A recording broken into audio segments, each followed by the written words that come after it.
Every weekday at exactly 8:12 a.m., the yellow school bus tore into Maplewood Elementary, like it had something to prove. Parents didn't stroll anymore. They scattered. Because the bus didn't ease into the loading zone, it charged. Tires were angled hard. Brakes were hit late, and the engine growled like it was annoyed to be there. Coffee sloshed out of travel mugs as parents yanked their kids back by backpacks and sleeves. And behind the wheel was Dolores Finch. She had a tight bun, sharp eyes, and jaws that locked like a clenched fist. She didn't wave. She didn't smile. She just hit the horn like it was a weapon. "Move! This is a bus loading zone, not a parking lot," she shouted. One dad jumped back so fast he dropped his phone. "She's gonna hit someone," one mom said. But no one stood in her way, because they'd learned. It wasn't reckless driving, and that's what made it worse because Dolores followed every rule, everywhere else. On highways, she was perfect. Traffic lights. She obeyed, and she always respected pedestrians. But inside that school bus loading zone, she didn't hesitate. If someone lingered, she revved. If a child froze, she yelled. If a stroller blocked her path, she rolled forward just enough to make the message clear. And people moved every time. Inside the bus was silence. There was no music, no chatter or laughter, just the hum of the engine and shallow breathing. Kids sat stiff in their seats with backpacks on their laps and their eyes forward. At the front, Dolores sat upright, hands firm on the wheel, eyes locked ahead. In complete control. Complaints flooded the district by email, phone calls, and videos. So the principal finally decided to have a meeting with parents and the administration.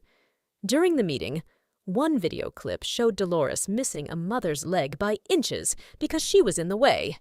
And the audio captured her shouting, "Get out of my way!" The principal abruptly stopped playing the remainder of the video due to embarrassment, and just said, "We're aware of the concerns, but there is nothing we can do at this time." Silence filled the room. Parents exchanged looks of disbelief and confusion. But what the parents didn't know was that 2 years earlier, Dolores almost hit the principal because he was walking too slow across the school bus loading zone. The principal attempted to write her up, but when Dolores found out, she literally rammed his car with the bus while he was on his lunch break, which caused him to delete the write-up. So needless to say, the principal is somewhat afraid of Dolores, because he knows firsthand how dangerous she is. The next school day, it was raining really bad, traffic was backed up, and there was a minivan stalled in the bus loading zone. A mother stepped out, waving her child across. Dolores hit the gas. People screamed. The woman slipped, falling hard onto the pavement. The bus screeched to a stop inches from her legs. Children cried. Phones recorded. Rain soaked everything. Dolores leaned out the window, calm, controlled, and said, "I warned you. Now move."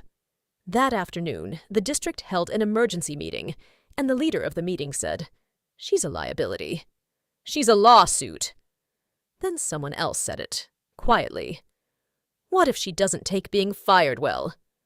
Silence filled the conference room because everyone remembered how she actually hit the principal's car with the bus a few years back. But they still made a decision, not to remove the problem, but to manage it. So they gave her a written warning, temporary suspension, and mandatory bus driver training. Dolores signed without blinking because she actually needed her job. Weeks later, a new driver was added. She was friendly, calm, and patient. Parents noticed immediately. She smiled and waved, and that alone spread relief for the parents. Suddenly things started to feel normal. Then one afternoon, a parent tried to cross the bus loading zone to beat the school drop-off time, but the new bus driver was distracted by a conversation she was having on her cell phone. She eventually saw the parent and the child and slammed on brakes. But it was too late. She ended up hitting the child in the process. This caused immediate chaos to erupt. Then came the sirens, the loud screaming, and so many tears. The new driver was a nervous wreck because she knew she was at fault for being on her cell phone during work hours. So she repeatedly said, "I'm so sorry. I didn't mean for this to happen." The district instantly fired the new bus driver and reassigned Dolores to drive the bus. Parents protested, but the administration stood firm. "Well, she's experienced, plus she knows how to get people out the way," they said. The next morning at exactly 8:12 a.m., the bus returned.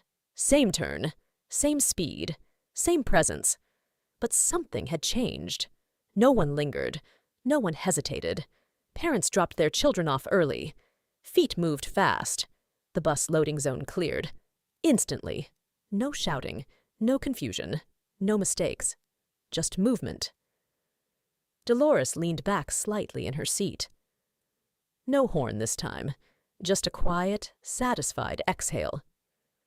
Because fear had done what policy never could. Some parents still believed Dolores had road rage. But Dolores believed something very different. She didn't drive angry.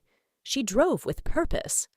And that purpose was to make sure everyone understood the cost of hesitation.